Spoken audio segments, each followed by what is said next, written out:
벌써 꽤 됐죠? 오늘은 신명기 마지막 날, 드디어 마지막으로 끝내려고 합니다.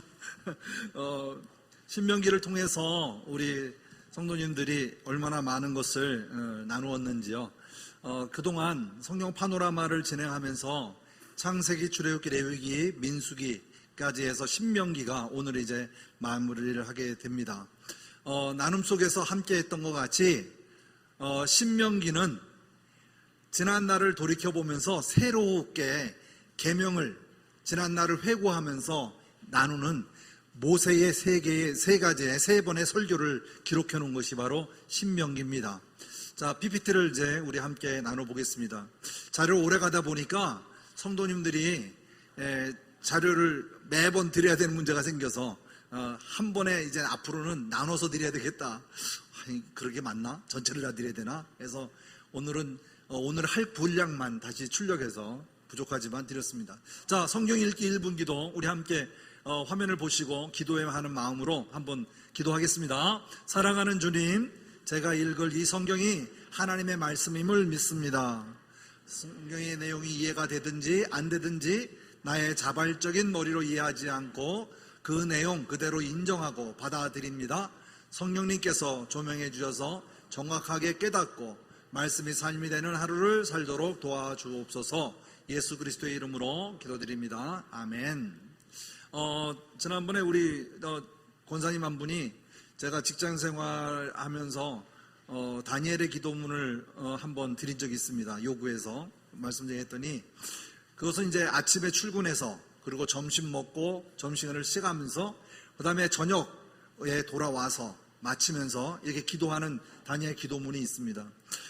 여기에는 여러 가지 내용이 있습니다. 근데 그 말씀의 기도 내용이 전적으로 보면 내가 하나님을 의지하고 있음을, 내가 기도 중에 하나님의 삶, 내 삶을 하나님에게 의탁하고 있음을 이야기하고 하나님께 기도하는 것입니다.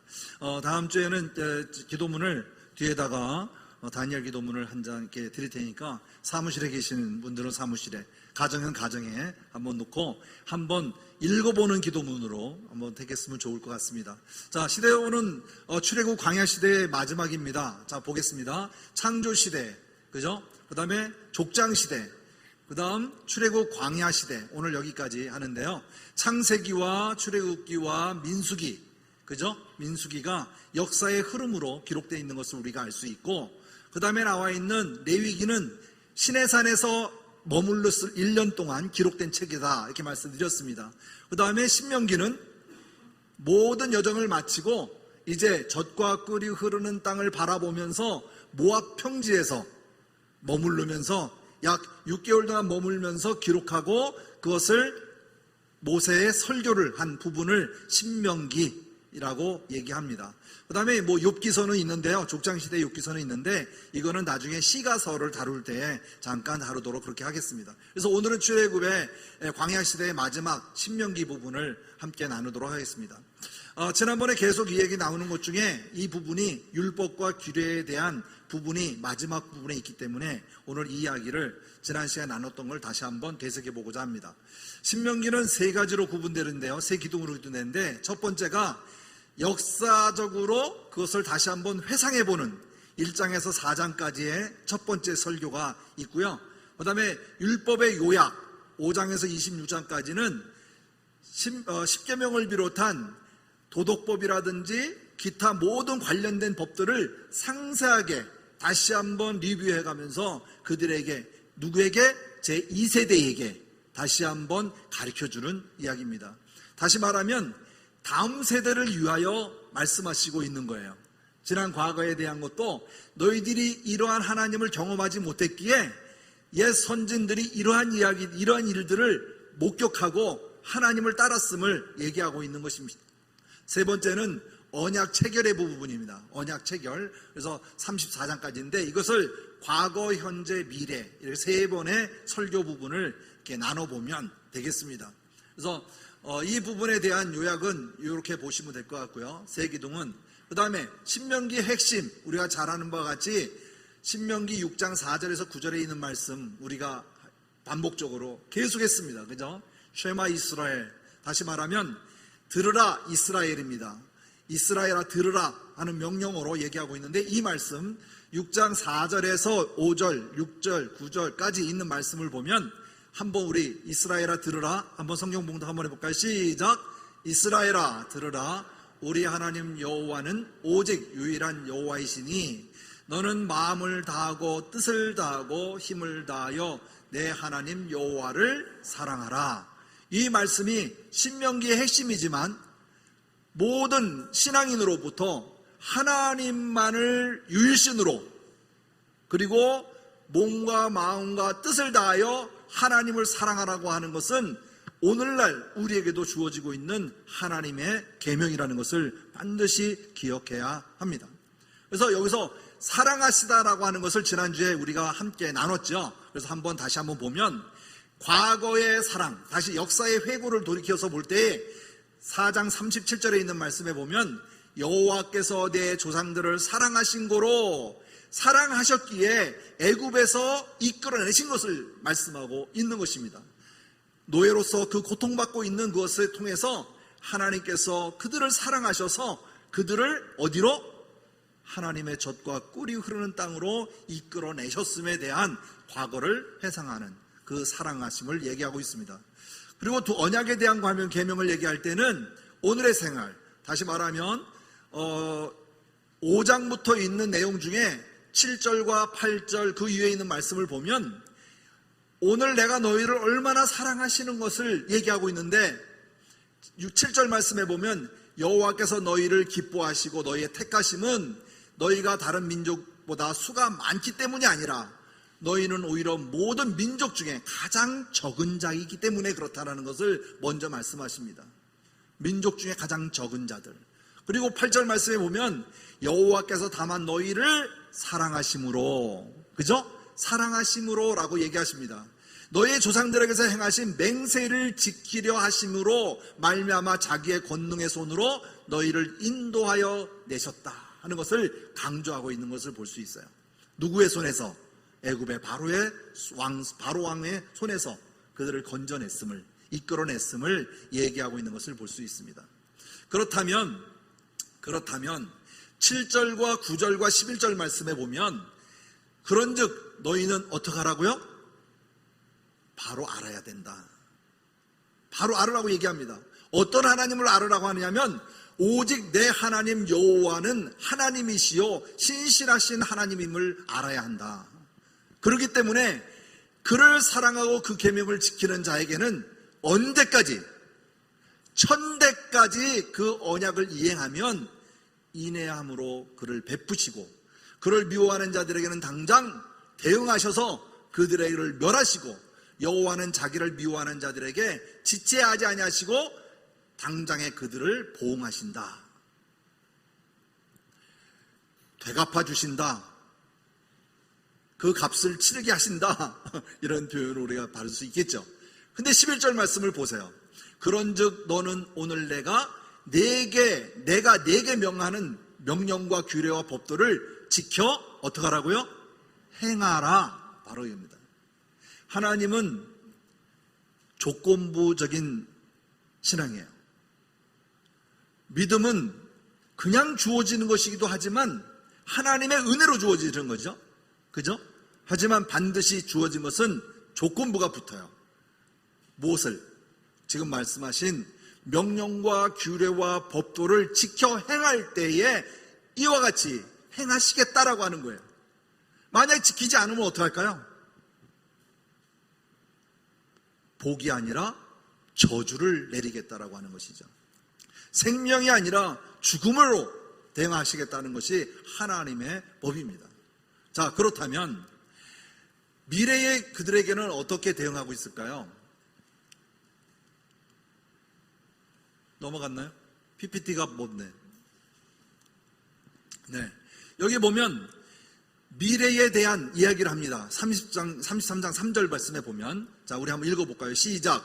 여호와께서 백성을 사랑하시나니 모든 성도가 그의 수중에 있으며 주의 발 아래 앉아서 주의 말씀을 받는도다. 이건 뭐냐면요, 이제 마지막 설교를 모세가 하게 됩니다. 그럴 때에 모든 성도들이 주의 발 앞에 앉아서 주의 말씀을 받는 거예요. 누가? 이 세대가. 우리가 말하면 다음 세대를 위하여 이루어지는 마지막 이야기가 이제 시작되고 있음을 알 수가 있습니다. 그래서 이 사랑은 과거나 현재나 미래에 주어질 하나님의 사랑을 하나님께서는 초지일관의 사랑으로 하고 있음을 볼 수 있고, 그래서 이거를 제가 표현할 때 예전에도 지금도 앞으로도 그 사랑은, 하나님의 사랑은 변하지 않으신다. 바로 불변의 사랑을 가시는 하나님이심을 우리가 믿어야 하는 것이죠. 자, 하나님이 이렇게 사랑하시니 이스라엘아 너희도 어떻게 해야 되겠어요? 응답해야 되지 않겠습니까?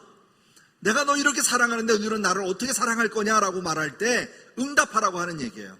그죠? 그 응답에 관해 대해서는 조금 이따가 우리 본문에서 살펴보도록 하겠습니다. 자, 시작에서 들어왔을 때에 6장 5절 말씀, 그죠? 쉐마 이스라엘의 내용을 보면 너는 마음을 다하고 뜻을 다하여 힘을 다하여 너의 하나님 여호와를 사랑하라 이렇게 표현했죠. 이것은 바로 뭐냐? 우리의 삶으로 온전하게 그 응답을 해야 하는데, 그 응답은 오직 예수님 사랑, 하나님 사랑밖에는 없음을 우리가 기억해야 합니다. 자, 하나님 사랑만 있을까요? 내 이웃 사랑도 하나님의 뜻에 있음을 우리가 기억해야 하는 것이죠.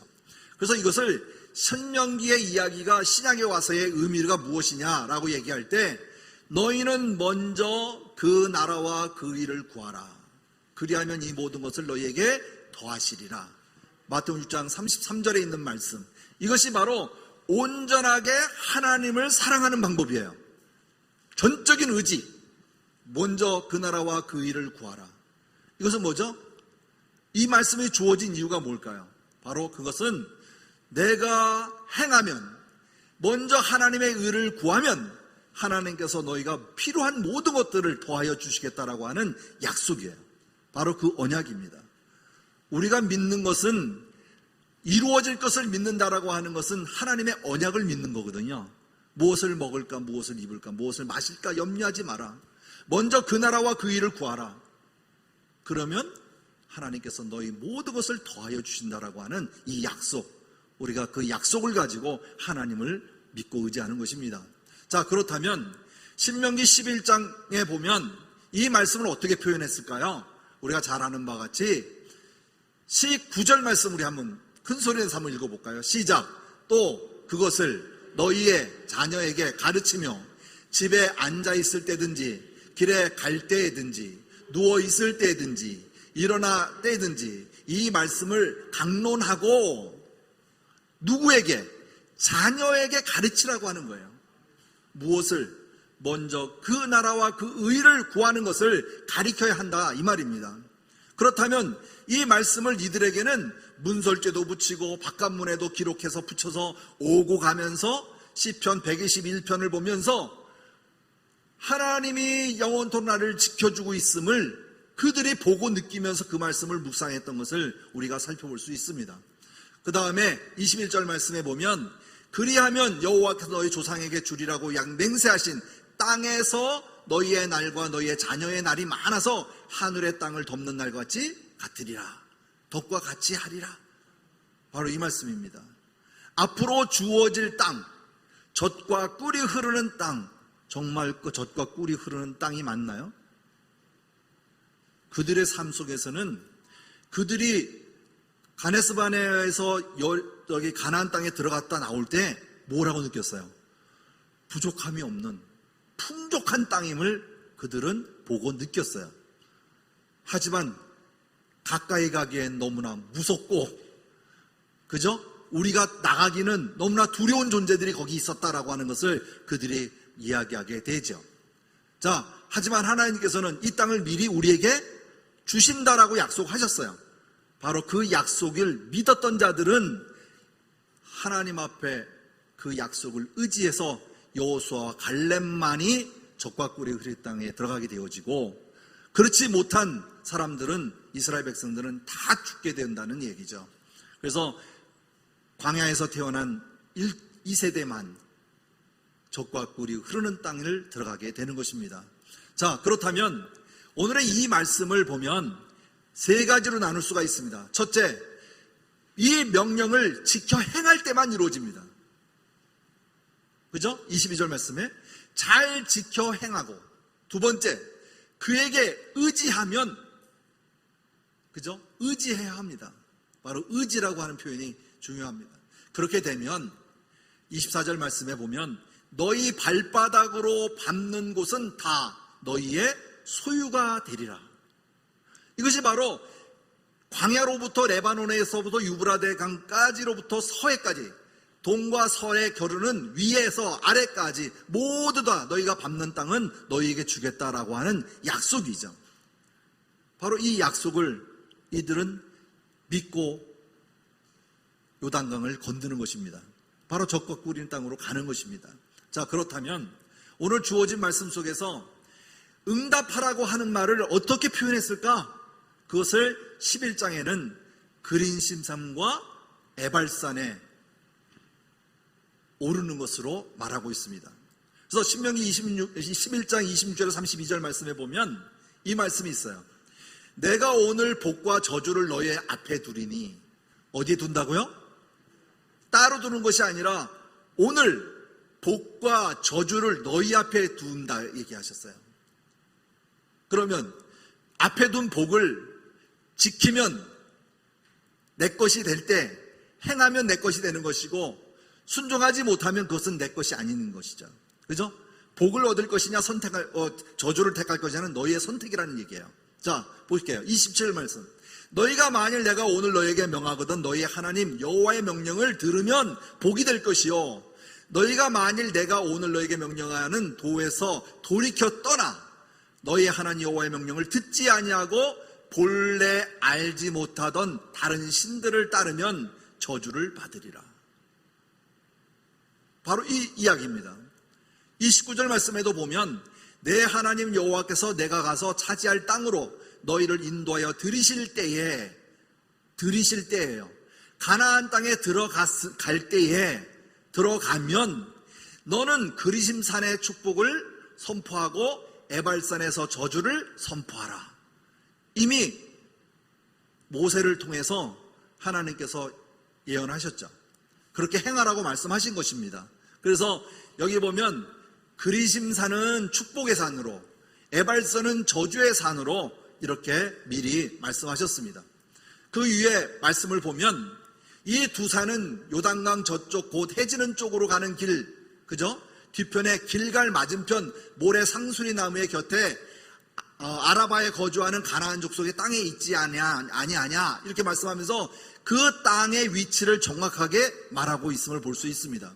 그래서 여기에 보면 반드시 그것을 차지해서 거기서 거주하게 될 것인데 그 그리심산과 에발산에 오르라라는 거 올라가서 이 말을 하기를 원합니다. 그래서 32절 말씀에 보면 내가 오늘 너희 앞에 베푸는 모든 규례와 법도를 너희는 지켜 행하리라, 행할지니라 이렇게 말씀하고 있어요.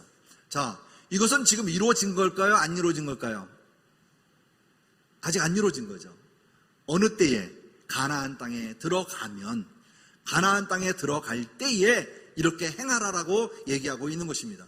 자, 사진에서 보면 그리심산이라고 그래가지고 보면요, 확대해서 좀 보이지 못해서 죄송한데 보면, 그죠? 산에 나무가 좀 있어요. 근데 에발산은 나무가 없는 민둥산이에요. 이게 세겜지역인데 요 산과 산은 멀지 않아요. 약 3km 정도 떨어져 있다 이렇게 나와 있더라고요. 요 산과 산 사이, 바로 이 산을 얘기하는 것입니다. 여기서 보면 그림심산 쪽은 그리심산이라고 하는 그 뜻은 잘라낸 것, 그리고 에발산은 벗은 것이라고 했어요. 그래서 오늘날 현재의 이스라엘의 그리심산은 나무가 있고 아직도 풍성한 것을 볼 수 있는데 에발산의 그 저주의 산은 아직도 민둥산임을 우리가 알 수가 있습니다. 자, 그래서 이 거리는 3km밖에 되지 않아요. 그죠? 이 3km밖에 되지 않는데 그럼 여기서 어떠한 일을 행하였을까 하는 것이죠. 그것을 27장 이후에 나오는데 보세요. 모세가 그날에 명령하여 이르되 요단강을 건넌 후 나오죠. 그 다음에 쭉 보면 14절 말씀, 레위 사람은 큰 소리로 이스라엘 모든 사람에게 말하여 이르기를 장색의 손으로 조각하였거나 장인의 손으로 조각하였거나 부어 만든 우상은 여호와께 가증한 것이니 그것을 만들어 은밀히 세우는 자는 저주를 받을 것이라 할 것이요 모든 백성은 응답하여 말하되 어떻게 하라고요? 아멘으로 할지니라. 이 말을 들으면 아멘으로 대답하라 이 말입니다. 저주를 받을 것이다 그러면은 아멘 해서 그것을 응답받았음을 얘기하는 거예요. 그죠? 그 다음에 또 얘기합니다. 너에게 복을 받을 것이다 그러면 아멘 하고 또 그 말에 대한 들었음을 서로 메아리 형태가 되듯이 응답하는 과정을 얘기하고 있습니다. 여기서 보면 그리심산이 저렇게 있어요. 그리심산이 있는데 자 보십시다. 에발산과 그리심산은 가나안 땅 측면에 들어와 있죠. 요단 동편의 반대쪽으로 들어와 있죠. 자, 이 이야기는 여호수아 8장 33절에 성취되었음을 얘기합니다. 우리 한번 읽어볼까요? 온 이스라엘과 시작. 온 이스라엘과 그 장로들과 관리들과 재판장들과 본토인들 뿐만 아니라 이방인까지 여호와의 언약궤를 맨 레위 사람 제사장들 앞에서 궤의 좌우에 서되 절반은 그린신산의 앞에 절반은 에발산 앞에 섰으니 이는 전에 여호와의 종 모세가 이스라엘에게 축복하라고 명령한 대로 함이니라. 가나안 땅에 들어가서 그들은 모세가 말씀한 대로 하나님의 명령을 행한 대로 에발산에 올라가고 또 그리심산에 올라가서 이 일을 행하였다라고 하는 것을 말씀하고 있는 것입니다.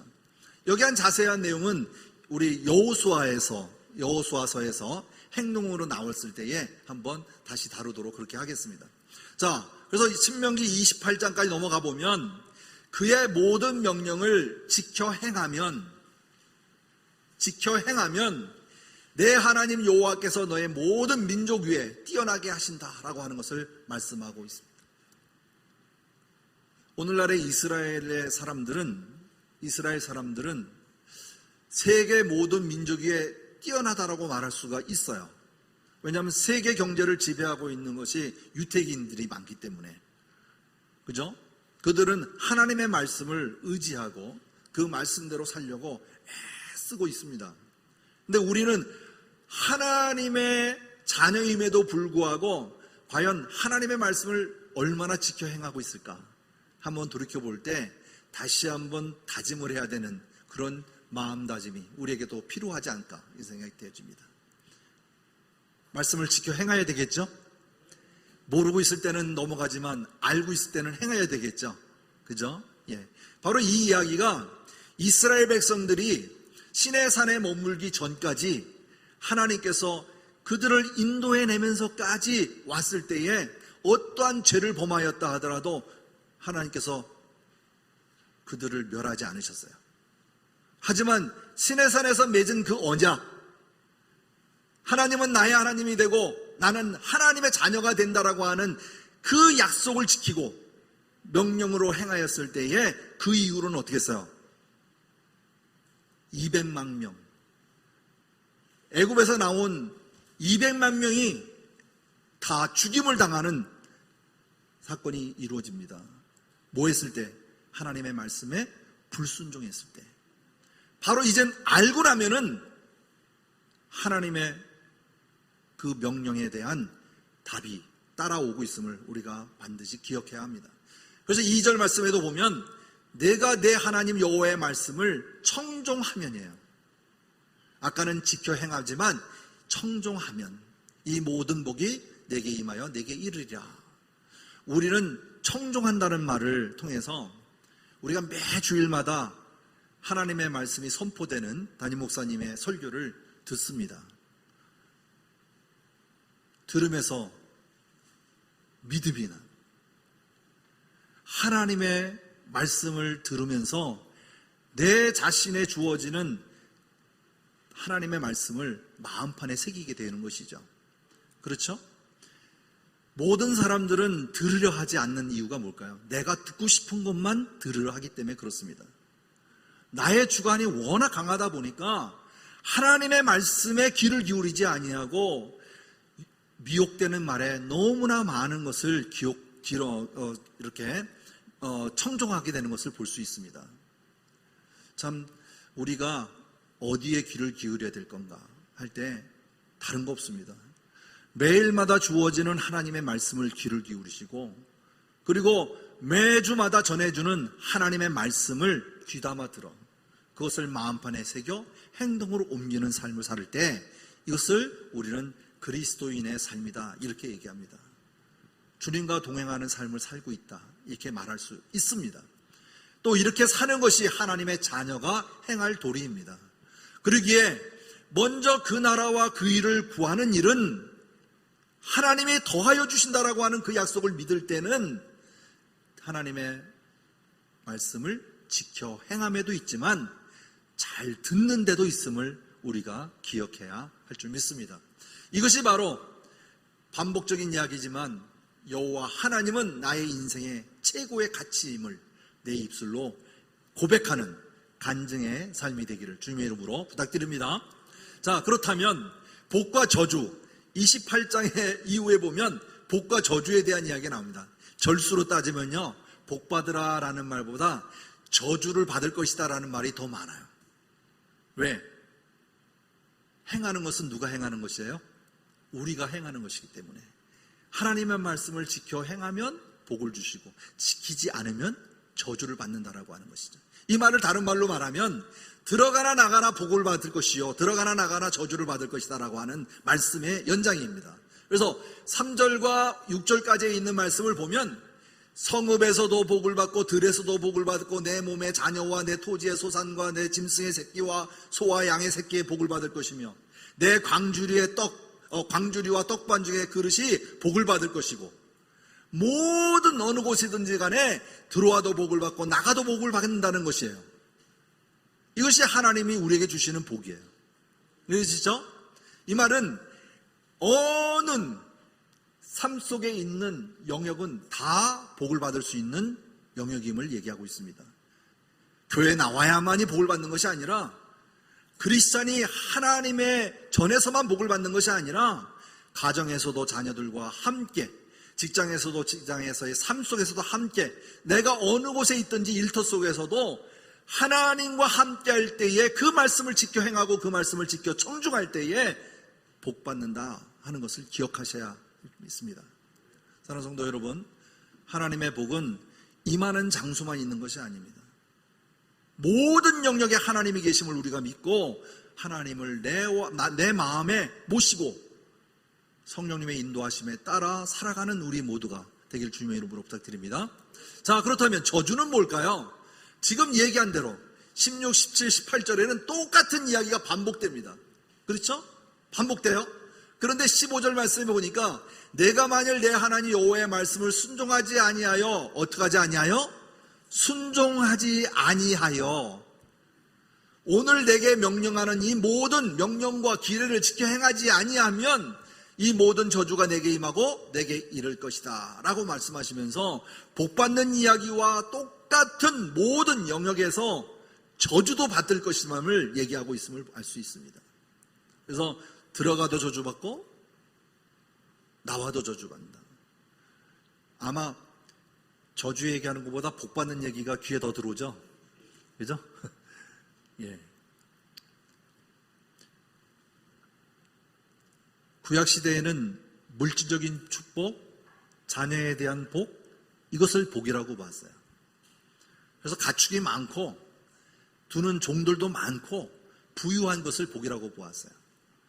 하지만 오늘날 신약시대에 와서는 그것은 눈에 보이는 복이 아니라 보이지 아니하는 바로 영원한 영생, 내가 온전한 그리스도인으로 살아가는 그 하나님을 바라보는 믿음, 바로 그것이 복된 것임을 말씀하고 있는 것을 볼 수 있습니다.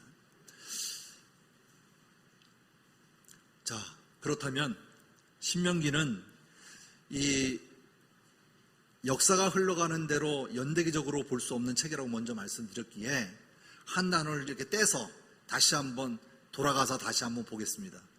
하나님은 왜 이스라엘 백성들을 광야에서 방황하게 했을까? 바로 갈 수도 있었는데 그죠? 한 열흘이면 가나안 땅에 들어갈 수 있었는데 왜 하나님은 이스라엘 백성들을 38년 동안 광야를 돌게 만드셨을까? 방황하게 만들었을까? 그 이유가 무엇일까 하는 것이죠. 자, 그 방황하게 한 이유가 8장 2절과 3절 말씀에 나옵니다. 자, 2절 말씀. 내 하나님 여호와께서 이 40년 동안에 내가 광야의 길을 걷게 하신 것을 어떻게 하라고요? 기억하라. 첫째, 너를 낮추시며 둘째, 너를 시험하셨다 말씀하십니다. 낮추고 시험하시고 내 마음이 어떠한지 그 명령을 지키는지 지키지 않는지를 바로 알게 하셨다는 것을 얘기하고 있습니다. 이 이야기가 출애굽한 이후에 민수기를 통해서는 얘기했을까요? 얘기하지 않았을까요? 지난 날을 돌아보니 우리가 40년 동안 38년 동안 광야를 방황해 보니 이것은 하나님이 내 교만을 낮추셨고 이것은 나를 시험하셔서 나를 이렇게 세우셨음에 하나님 앞에 그 뜻을 이해했음을 그리고 그들에게 삶에 대하여 얘기하고 있는 것을 볼 수가 있습니다. 그래서 3절 말씀에 보면 너를 낮추시고 너를 줄이게 하시며 너를 알지도 못하며 내 조상도 알지 못하던 만나를 내게 먹이신 것은 사람이 떡으로만 사는 것이 아니요 여호와 입에서 나오는 모든 말씀으로 사는 줄을 내가 알게 하려 하심이라 하는 것이에요. 바로 이 말씀입니다. 우리가 지난 날을 다시 한번 회상하고 돌이켜본다는 얘기는 좋은 기억도 있지만 좋지 않은 기억도 있어요. 그죠? 좋지 않은 것들은 반면 교사 삼아서 다시 되풀이하지 않도록 나를 돌아보고 바로 서기 위한 방편이잖아요. 그죠? 실패를 많이 하신 분이 그 일을 되풀이하지 않죠. 그죠? 성승장구할 수 있는 길이 열어짐을 알 수 있습니다. 그런데 한 번도 실패한 적 없이 승승장구하던 사람이 목적을 이루고 나면 더 이상 희망이 없어요. 지난주에 우리 꿈틀 초등부죠? 그죠? 꿈틀 초등부. 꿈을 물어봤어요. 너희들의 꿈이 무엇이냐? 다양하더라고요. 예, 다양합니다. 근데 그 중에 어떤 학생이 하버드라고 얘기했는데 꼭 갈 것 같아요. 예, 외형적으로도 그렇고 꿈도 있고 목적이 있더라고요. 그래서 그 얘기를 하고 말았습니다. 서로 나누고 말았는데 하지만 제가 돌아와서 그 아이들의 명단을 제가 사진 찍어서 가져와서 약속을 했어요. 기도하기로. 그래서 기도했습니다. 자, 우리가 한다는 얘기는 뭐냐면 하나님이 약속하신 말씀, 그것이 나의 계명인 줄 알고 그것을 기억하고 실천해 나가는 것입니다. 그리고 우리는 그 꿈을 위하여 서로 동력해 주는 거예요. 여러분, 자녀가 무엇을 되기를 원하십니까? 우리 아빠의 꿈은 다 끝났어. 이제 나이도 먹었고 뭐. 꿈은요, 꾸면 꿀수록 더 많은 것을 바라보게 돼요. 우리 교회가 앞으로 즐거운 교회가 더 즐겁고 더 행복한 교회가 되기 위해서 꿈이 아닌 실천에, 그죠? 행동으로 옮기는 것이잖아요. 누구를 위하여? 앞으로 2세대, 3세대, 4세대, 주님이 오시는 날까지 이어져가는 그날을 위하여 우리는 준비하고 그날을 위하여 섬겨야 되고 그날을 위하여 나의 모든 것을 바쳐야 되는 이러한 삶이 나에게 있음을 우리가 알아야 합니다. 요즘 다른 교회는 어떤지 모르겠지만 새벽에 성도님들이 많이 나오시더라고요. 참 보기 드문. 우리 교회는 참 복받은 교회예요. 큰 교회라고 해서 새벽 기도는 본당에서 안 드립니다. 작은 예배실 찾아가서 기도하고 예배합니다. 저의 욕심 같아서는 새벽을 일으키는 교회가 됐으면 좋겠어요. 나 안 나간다고 아니라 내가 나가면, 내가 새벽 예배만 지키면 교회는 하나님 보시기에 얼마나 아름다울까? 하나님께 가까이 하는 그런 교회가 되지 않을까 생각이 되어집니다. 왜냐하면 새벽부터 주시는 그 말씀이 나의 하루의 지표가 되고 나의 하루의 삶의 기쁨이 되기 때문에 말씀을 듣고 깨달은데 우리의 삶의 필요가 있기 때문에 그렇습니다. 사랑하는 성도 여러분, 오늘 주어진 말씀을 통해서 보면 말씀을 지켜 행하는 것입니다. 행하는 것. 그죠? 이것은 뭘까요? 오직 하나님의 백성이라는 것을 기억하라는 얘기예요. 하나님이 성민이라고 하는 것, 택한 백성이라는 것을 기억해야 되는 것이에요. 요즘 대학교에서 말이죠, 하나님을 믿는 사람, 그리스도인들 앞에 하나님을 믿는 사람 손 들어봐. 목사님이 손 들면요, 따라 드는 사람이 극히 적습니다. 그리스도인이면서도 자신이 없어요. 자신이. 우리 한번 해볼까요? 나는 하나님의 자녀다. 손 들어보시기 바랍니다. 예. 내리시 바랍니다. 부끄러움이 없는 하나님의 자녀가 되길 바랍니다. 예. 어느 곳에든지 나 하나님을 믿는 사람입니다 라고 고백하는 사람 되기를 바랍니다. 제가 직장 생활할 때에도 언제 한번 얘기했죠. 처음 만나는 사람, 처음 방문하는 그 고객을 만날 때에는 제가 물 한 잔을 갖다 줘도 그 앞에서 기도합니다. 왜? 다른 사람은 나를 보고 이 사람 크리스찬이구나 알게 하는 방편도 있지만 이 사업체에서 이루어지는 일들이 정말 짧은 그 시간이지만 그래도 나의 기도를 통해서 이루어지길 바라기 때문에. 그러면 첫 대답이 뭔지 아십니까? 교회 다니세요? 처음 보는 사람인데. 그러고 나면 점심 식사가 달라집니다. 식사 어디로 가냐고요? 술집으로 안 간다는 거죠. 예. 나는 믿는 사람이다라고 선포하는 겁니다. 여러분 마찬가지입니다. 내가 무엇을 하든지, 그래서 식사 기도도 마찬가지예요. 식당에서 요즘 생략하는 기도 많죠? 그죠? 눈 깜빡하고 그냥 밥 먹는 거. 하지만 생략하지 말고 기도하고 일용한 양식 주심에 감사하고 드시는 그것도 나의 신앙을 드러내는 삶입니다. 말의 표현도 마찬가지예요. 말의 표현. 우리가 왜 샬롬 샬롬 합니까? 안녕히 가세요, 안녕하세요 라고 얘기 안 합니다. 평안하셨습니까? 말에 저는 구분을 둡니다.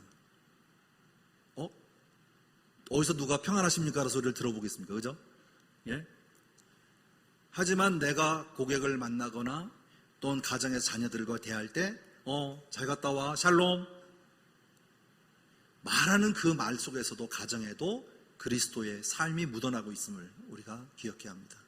우리 담임 목사님께서 우리 즐거운 교회에 대해서는 이 말에 대하여 언어에 대해서도 많이 얘기하시잖아요. 그렇죠? 구별된 삶. 내가 어느 곳에 동화되지 아니하고 섞여 살지 아니하고 그 속에서 그리스도인임을 드러내는 그러한 삶. 오늘 이스라엘 백성들이 광야에서부터 하나님께서 인도하여 내신 그 이유가 무엇이냐? 바로 너희는 내 백성이요, 내가 거룩하니 너희도 거룩해야 하기 때문에 그것을 가르쳐 주기 위해서 그들을 이끌고 나왔음을 우리가 기억해야 하는 것입니다. 우리 즐거운 교회에 다니는 우리 성도님들, 내가 즐거운 교회를 다니기에 즐거운 교회의 사람이 되어야 합니다. 하나님의 자녀로서. 그렇지 않겠어요? 난 자랑하는 교회 좋아합니다. 우리 교회는 말이죠, 요즘도 오늘도 자랑하고 왔는데 즐거운 교회 자랑합니다. 어디가 즐거운 교회? 나도 그쪽으로 옮길까요? 하는 사람도 있었어요. 내가 행복하면, 나의 삶이 기쁘면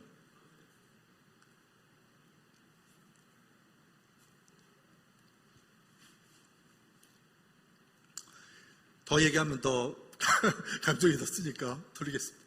자, 광야에서 방해된 이유 뭐라고 그랬죠? 16절 말씀 요약하고 있는데요. 너를 낮추시고 너를 시험하사 마침내 뭘 주시기 위해서? 뭘 주시기 위해서?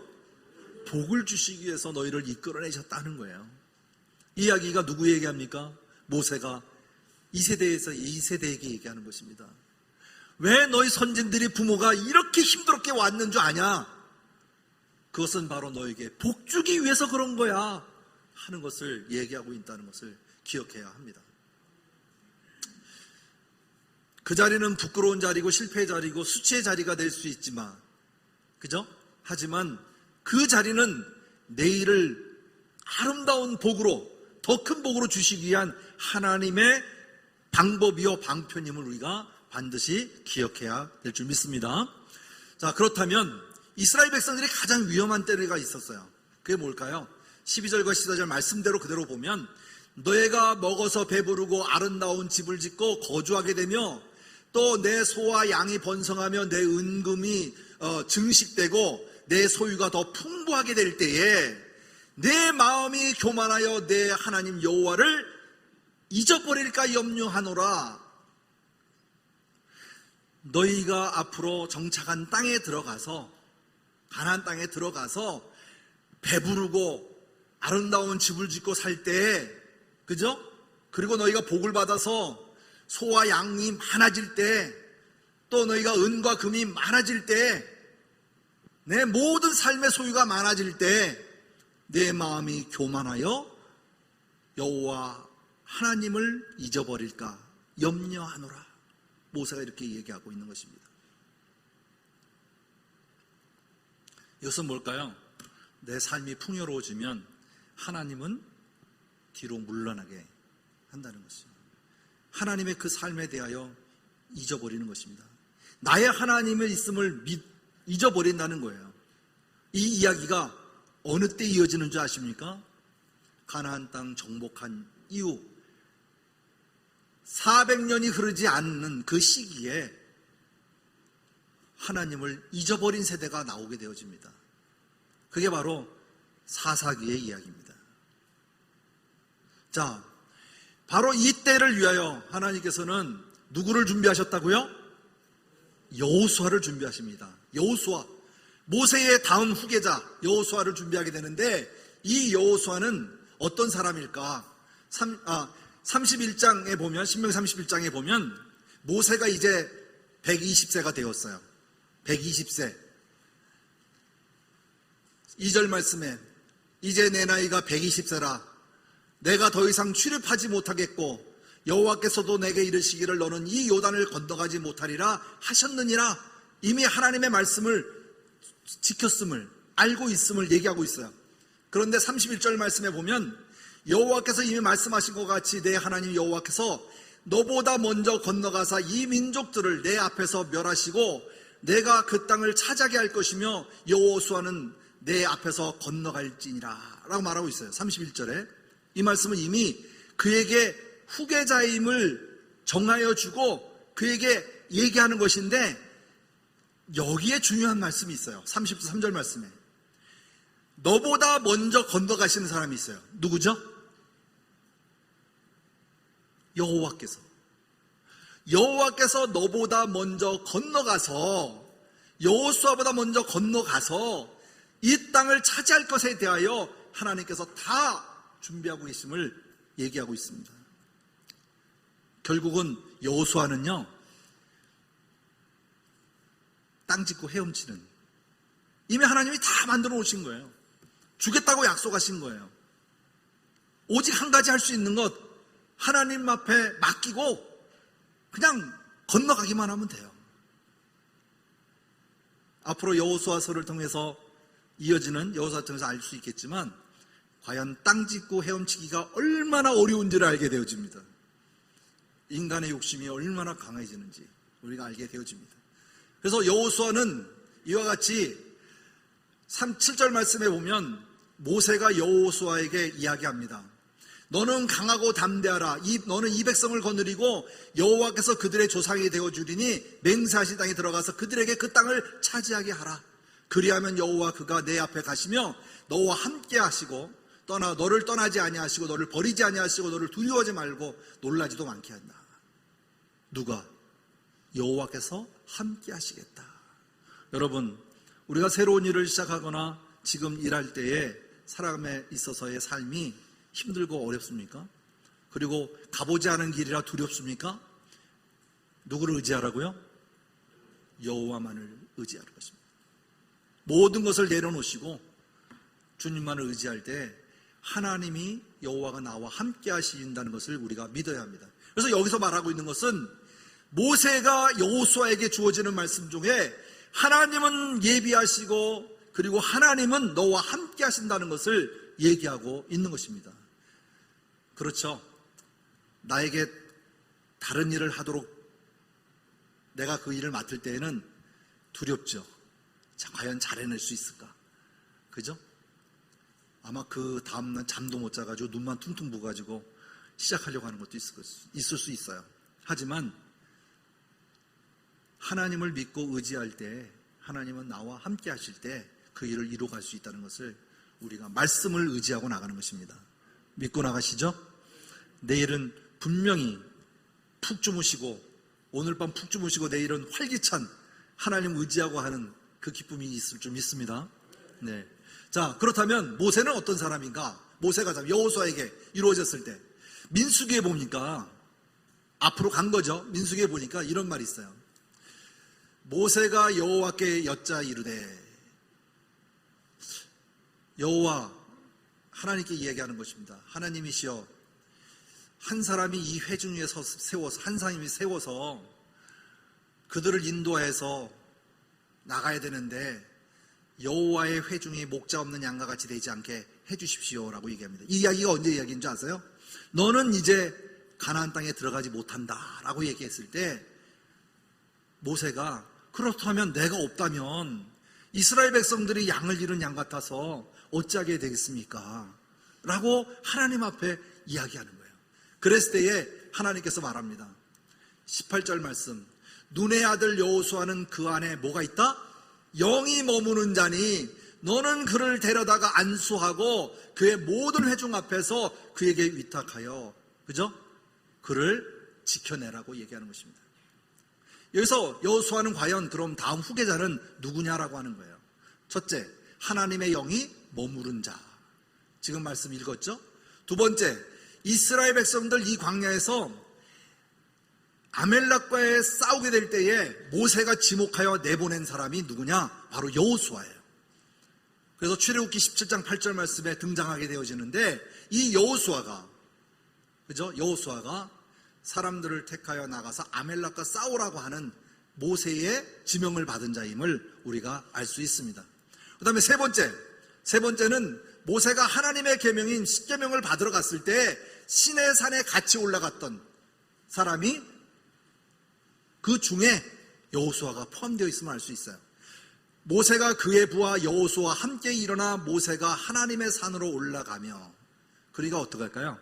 하나님과 또는 모세와 함께 동행했음을 알 수 있는 거예요. 제가 우리 담임 목사님과 동행하는 삶을 산다면 일거수일투족 목사님의 생각도 좀 더 이해할 수 있겠고, 그죠? 그러면 앞으로 하실 계획도 제가 좀 알 수 있을 거고, 그죠? 많은 게 도움을 줄 수 있는 목회자가 되지 않겠습니까? 모세도 아마 든든했을 거예요. 그렇게 자기를 여호수아를 데리고 다니면서 키워가고 있음을, 누가? 하나님께서 그 계획하고 있었음을 미리 예비하신 사람이라는 것을 우리가 알 수 있습니다. 넷째, 여호수아는 긍정적인 믿음을 가진 사람이다. 어디일까요? 가데스 바네아에서, 그죠? 다 부정적인 얘기할 때 여호수아와 갈렙만이 우리가 올라가서 그 땅을 취하자 능히 이기리라 하나님께 이미 주셨기 때문에 이러한 긍정적인 사고를 가졌던 것이 바로 여호수아라는 것을 말씀 속에서 우리가 찾아볼 수 있겠습니다.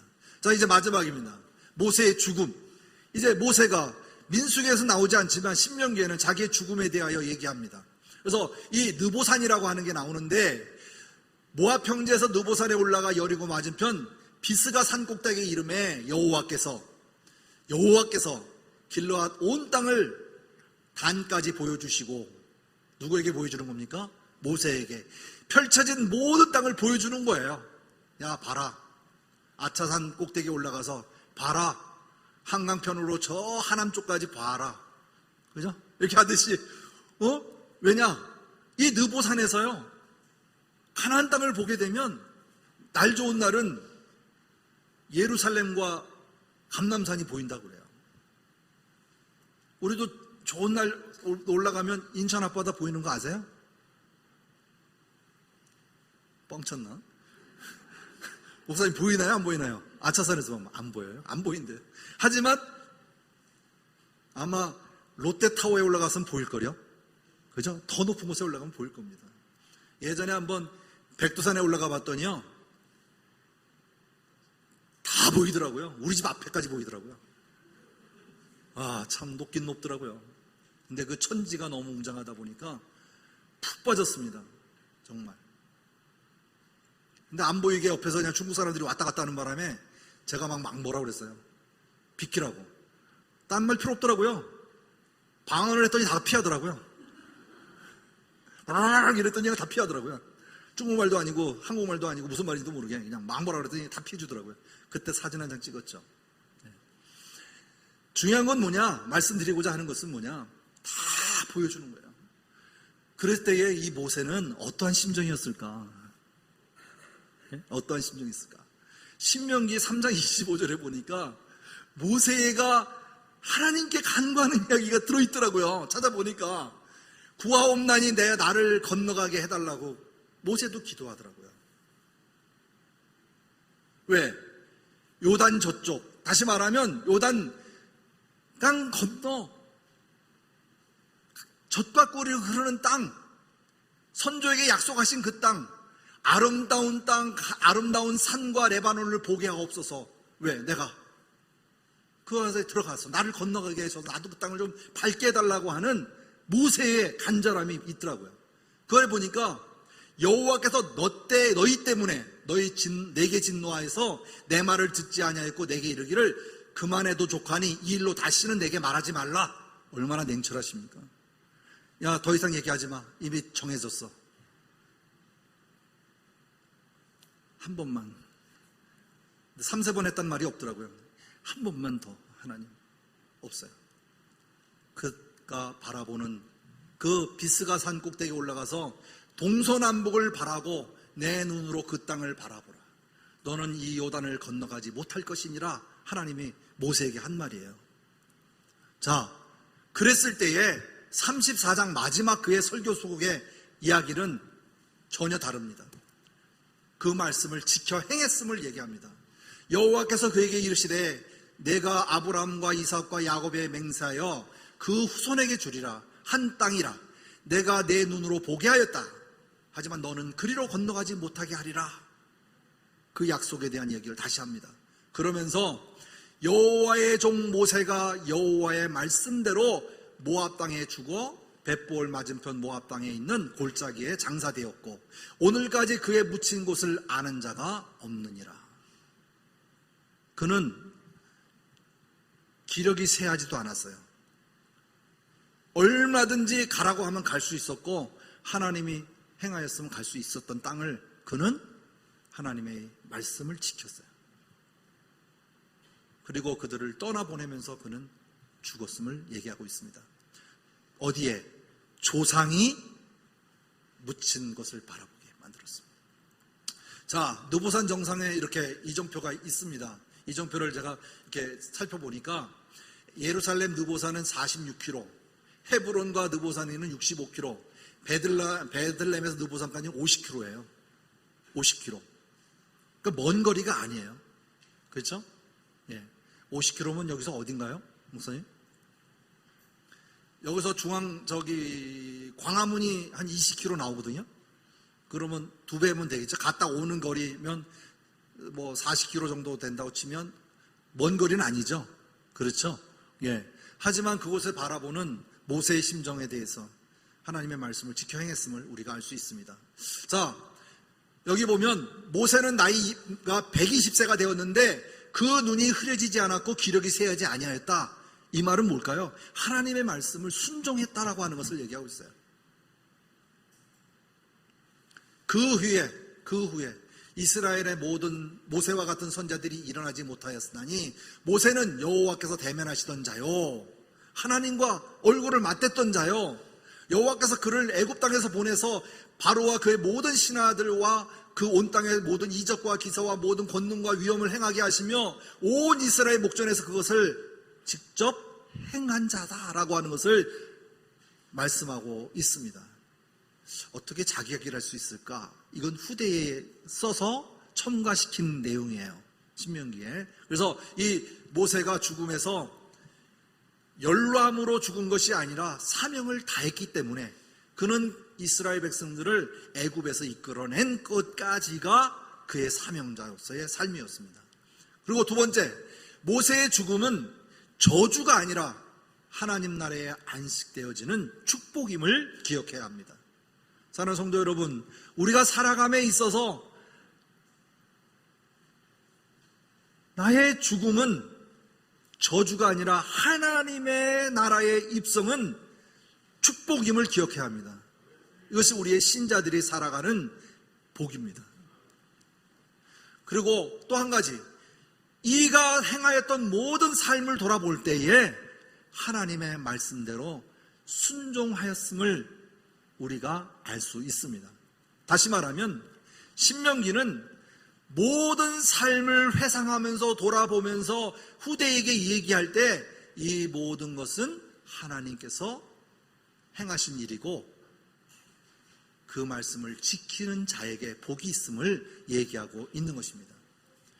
또한 앞으로 가나안 땅에 들어가면 하나님의 말씀을 잘 지켜서 그들에 동화되지 아니하고 하나님의 백성으로 구별된 삶을 살아라 말씀하고 있는 것을 알 수 있습니다. 따라할까요? 맨 마지막 말씀 우리 한번 다 읽어볼까요? 오직 말씀에 순종하는 삶으로, 하나님과 동행하는 삶으로 그대로 이어지는 우리 사랑하는 성도님 되기를 주님의 이름으로 축하합니다. 축복합니다. 기도하겠습니다. 하나님 고맙고 감사합니다. 오늘도 살아 역사하시는 하나님의 그 은혜와 사랑 오늘도 느끼며 또 하나님과 동행하는 그 기쁨대로 우리가 하루하루를 살아가고 있음을 감사하고 있습니다.